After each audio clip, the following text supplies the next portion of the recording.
तो बतौर कप्तान जी, पाकिस्तान में बाबर आजम की वापसी हो चुकी है और बाबर आजम की वापसी का मतलब यह है कि शाहीन शाह अफरीदी अब वाइट बॉल में आपको पाकिस्तान की टीम के, चाहे वो ओडीआई मुकाबले हों चाहे वो टी20आई मुकाबले हों, उसमें पाकिस्तान की टीम के कप्तान नहीं दिखेंगे।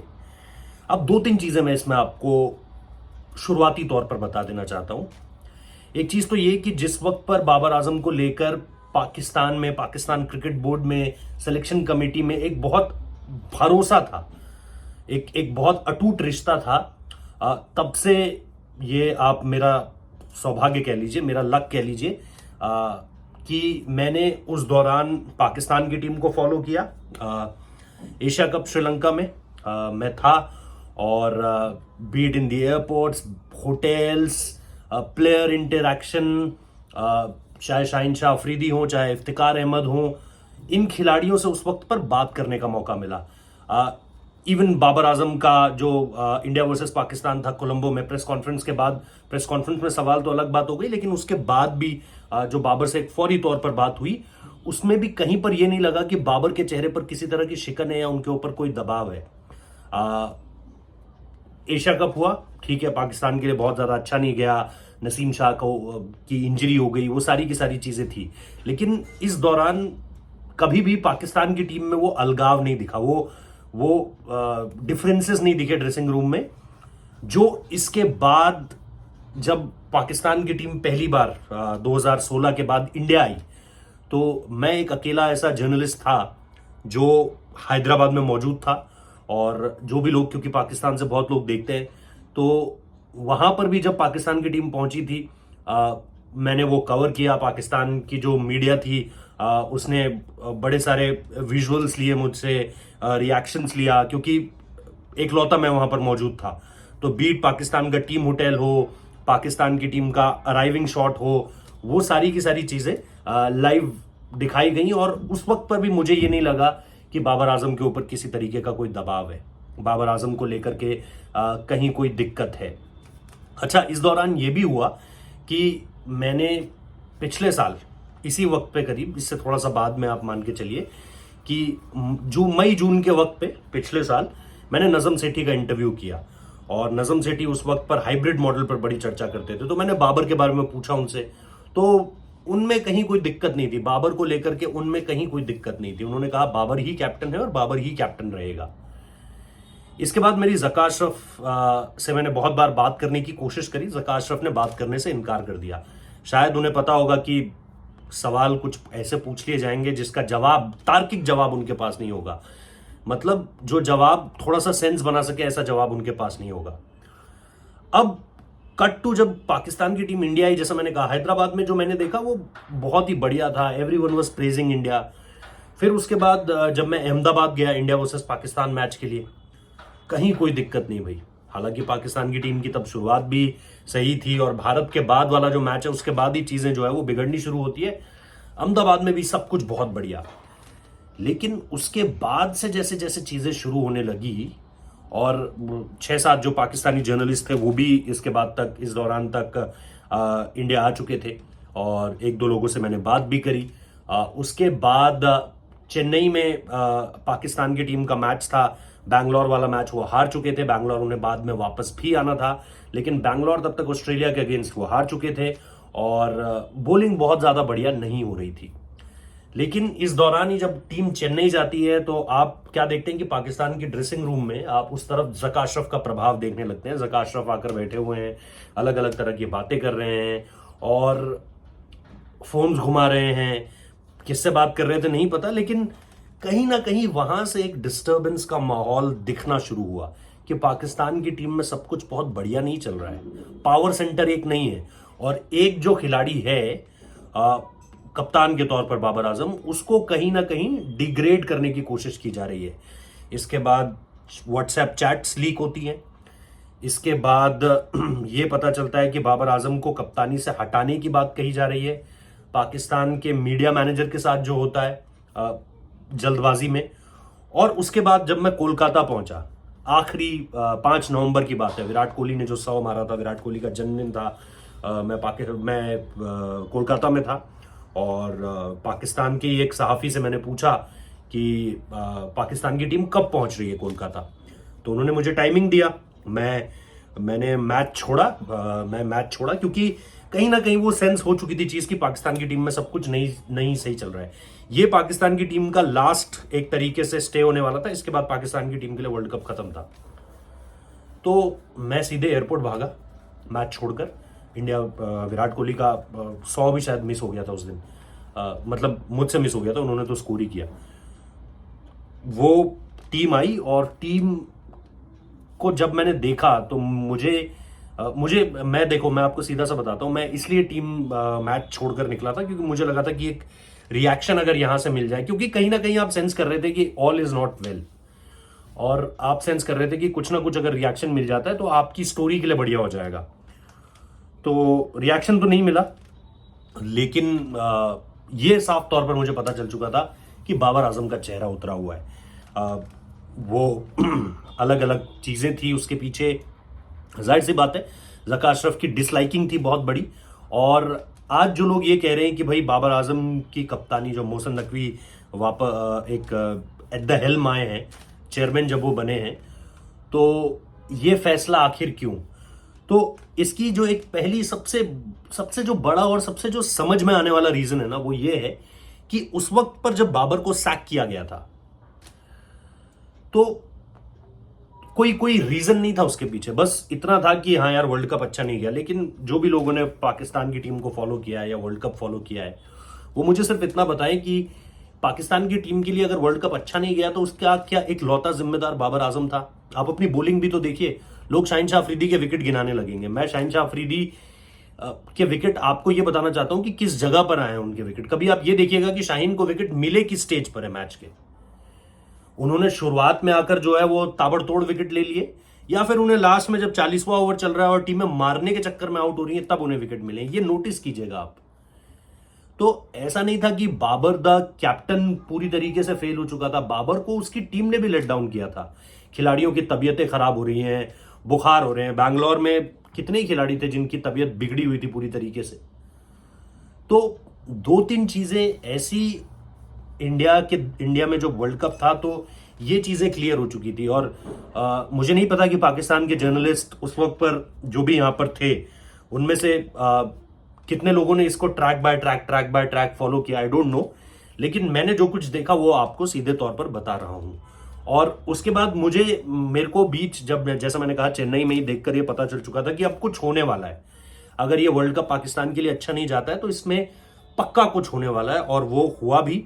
हालांकि बाद में जो है लोग बताते हैं कि ज़का अशरफ के जो बेटे हैं, उन मोहम्मद खान कुछ नाम है शायद उनका, अगर मैं गलत नहीं हूं तो, उनकी डिसलाइकिंग थी, उनके कुछ और लोग थे उनकी डिसलाइकिंग थी बाबर आजम की तरफ। और आज जब उन्हें रीअपॉइंट किया गया तो मेरा मानना है कि रीअपॉइंट कैसा, मतलब ये तो वही बात हो गई, हमारे यहाँ एक कहावत है, सुबह का भूला अगर शाम को घर वापस आ जाए तो उसे भूला नहीं कहते। मतलब अगर आपने कोई गलती कर दी और फिर थोड़ी देर में आपको रियलाइज हो गया कि यार ये तो गलती हो गई, तो सीधी सी बात है ज़का अशरफ ने एक गलती करी पर्सनल डिसलाइकिंग की वजह से, उस पर मेरिट नहीं थी कुछ। जो ज़का अशरफ ने फैसला लिया उस पर लॉजिक नहीं था, उस पर मेरिट नहीं थी। क्योंकि आप बीते 7-8 साल से, जब से बाबर आजम पाकिस्तान के लिए खेल रहा है, इस तरह की यूनिटी, इस तरह की एकजुटता, इस तरह की स्ट्रेंथ, एक दूसरे के प्रति इतना लगाव, ये पता नहीं आप लोग ज्यादा बता पाएंगे ना। मैंने सरफराज की कप्तानी में देखा, जिसकी कप्तानी में आपने इंडिया को फाइनल में हराया और चैंपियंस ट्रॉफी जीती। हफीज की कप्तानी में नहीं दिखा, मिसबा की कप्तानी में नहीं दिखा, उससे पहले शायद अफरीदी की कप्तानी में नहीं दिखा। कलेश ही सामने निकल कर आते थे। यहां पर ऐसा नहीं है कि हर कोई एक दूसरे का बहुत अच्छा दोस्त है। देखो डिफरेंसेस होते हैं, 5 उंगलियां कभी भी एक बराबर नहीं होती, लेकिन जो यूनिटी बीते कुछ समय में पाकिस्तान क्रिकेट में देखने को मिली है। और देखो मैंने अलग अलग जगह, सिर्फ भारत में ही नहीं पाकिस्तान की टीम को कवर किया, मैंने दुबई में भी पाकिस्तान की टीम को कवर किया, मैंने श्रीलंका में कवर किया, मैंने ऑस्ट्रेलिया में कवर किया है। वो चीज दिखती है यार, वो चीज बाहर भी लोगों को दिखती है। ऐसा नहीं है कि कोई चीज अंदर बहुत ज्यादा खराब है और बाहर के लोगों को पता नहीं है। तो वो चीज मैं बताना चाह रहा हूं कि उस वक्त पर जो फैसला लिया था ज़का अशरफ ने, शाहीन शाह अफरीदी को कप्तान बनाया। देखो ये जरूर थोड़ा सा अजीब जरूर है कि एक खिलाड़ी जो आपका एक बढ़िया खिलाड़ी है, शाहीन शाह अफरीदी एक लीडर ऑफ द पैक है, लेकिन उसके साथ मतलब ठीक है पीएसएल में जो हुआ लाहौर कलंदर्स के साथ, वहां जिस तरीके से उनकी कप्तानी रही, फिर न्यूजीलैंड में जिस तरीके से फिन एलन मार रहा था और पाकिस्तान की टीम बिल्कुल ही विकल्पहीन लग रही थी, ऐसा लग रहा था कुछ ऑप्शन ही नहीं है।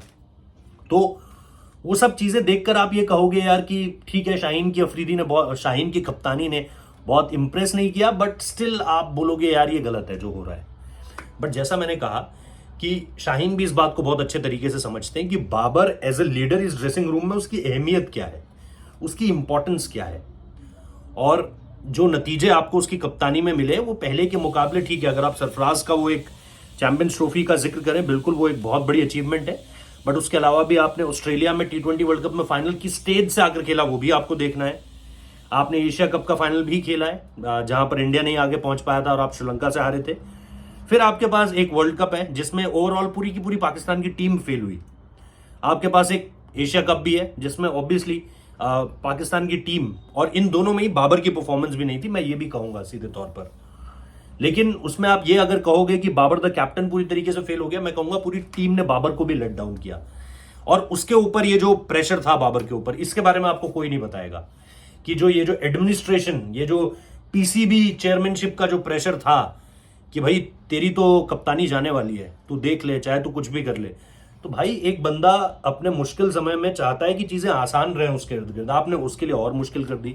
आप व्हाट्सएप चैट्स लीक कर रहे हो, आप अपने बच्चों की मनमाफिक जो है चीजें कर रहे हो, तो वो सारी की सारी चीजें हैं। और अब जैसा कि चीजें कही जा रही हैं कि यार बाबर ने पैसे मांग लिए, बाबर ने कहा है कि मुझे ज्यादा पैसे चाहिए, कुछ रेवेन्यू का शेयरिंग भी चाहिए, ऐसी चीजें सुनने को मिल रही हैं। इसमें मैं कुछ नहीं कहूंगा, बस एक आपको एग्जाम्पल दूंगा। एशिया कप शुरू होना था, ये अभी जो बीते साल हुआ है, उस समय पे बाबर आजम के पास दो ऑप्शंस थे। उसके पास ऑप्शन था कि वो ये आपकी जो श्रीलंका में प्रीमियर लीग होती है वो खेल ले, और या फिर वो खेल ले कनेडियन प्रीमियर लीग। यकीन मानिए कनेडियन प्रीमियर लीग में दिन भी कम थे और पैसे भी ज्यादा थे, और यहां जो श्रीलंका में प्रीमियर लीग थी उसमें दिन भी ज्यादा थे और पैसे भी कम थे, गर्मी भयंकर थी, उमस थी, इंजरी होने के चांसेस ज्यादा थे। बट ताकि उसकी क्रिकेट बेटर हो सके, कनाडा में उसे कुछ नहीं मिलना था अपनी बैटिंग को लेकर के, मतलब पैसा मिलना था, दिन भी कम थे, लेकिन अपनी पर्सनल ग्रोथ और पाकिस्तान के लिए क्या कंट्रीब्यूशन आ रहा है वहां से कुछ नहीं था। यहां खेलकर आप बेटर कर सकते थे अपनी बैटिंग को और एशिया कप और वर्ल्ड कप के लिए प्रिपेयर कर सकते थे। तो उसने क्या चुना? श्रीलंका की लीग चुनी, ना कि कनाडा चुना। तो पैसे की बात तो यहीं खत्म हो जाती है। अगर उसे पैसा चाहिए होता वहां जाता ना भाई, दिन भी कम थे, ट्रीटमेंट भी बेहतर रहता, शहर भी ज्यादा बढ़िया है, इंफ्रास्ट्रक्चर बढ़िया है, सब कुछ बढ़िया है वहां पर। बट पाकिस्तान के लिए और अपनी क्रिकेट को बेटर करने के लिए उसने यहां रहना चुना। सो ये सारी की सारी चीजें देखनी चाहिए। बट मेरा सवाल अब यही है कि मोहसिन नकवी आ गए हैं, मोहसिन नकवी कब जाएंगे ये किसी को भी नहीं पता है, क्योंकि पाकिस्तान में मतलब जैसे पता नहीं, लेकिन मैं कह देता हूं पाकिस्तान में आप श्योरिटी नहीं ले सकते चेयर को लेकर के। रमीज राजा थे, रमीज राजा का आपको याद होगा, अगर आपको याद है नहीं है, रमीज राजा से मैंने सवाल पूछा था तो दुबई में उन्होंने मेरा फोन छीन लिया था। तो मतलब इस तरह के चेयरमैन आए हैं, एक ज़का अशरफ आए, फिर बीच में नजम सेठी। ठीक है, मैं ये नहीं कहूंगा कि वो बहुत बढ़िया थे क्योंकि उन्होंने मुझे इंटरव्यू दिया तो वो बहुत बढ़िया थे, नहीं, ऐसा भी नहीं कहूंगा। लेकिन ये जो एक काम मोहसिन नकवी ने किया है, ये रीस्टैब्लिश जिस तरीके से किया, आप सुनने में आ रहा है काकुल में वो जाके मिलेंगे भी, तो मेरे हिसाब से कोलकाता में जो गलती करी थी वो काकुल में आकर सुधर रही है। और बाबर आजम को हालांकि तीनों फॉर्मेट में कप्तानी चाहिए। अब इसको लेकर के टीम का ड्रेसिंग रूम किस तरीके से बेहतर जाता है मुझे नहीं पता आगे। शाहीन शाह अफरीदी कितने सही रहेंगे इन सारी की सारी चीज़ों को लेकर के। बहुत सारी खबरें पहले भी प्लांट की गई थी कि भाई दोनों में चीज़ें जो हैं वो बेहतर नहीं है, हाथ हूथ चलने की बात भी आई थी, पता नहीं बेबुनियाद बातें। तो वो सारी की सारी चीज़ें अगर आप मिलाकर देखोगे तो आपको ये ज़रूर लगेगा कि अब मोहसिन नकवी अगर रहते हैं तो बढ़िया है। और बाबर को कप्तानी कब तक? कुछ लोग कह रहे हैं 2026 तक कप्तानी मिल गई है, भारत में जो T20 वर्ल्ड कप होना है तब तक बाबर के ही पास व्हाइट बॉल की कैप्टनसी रहनी है।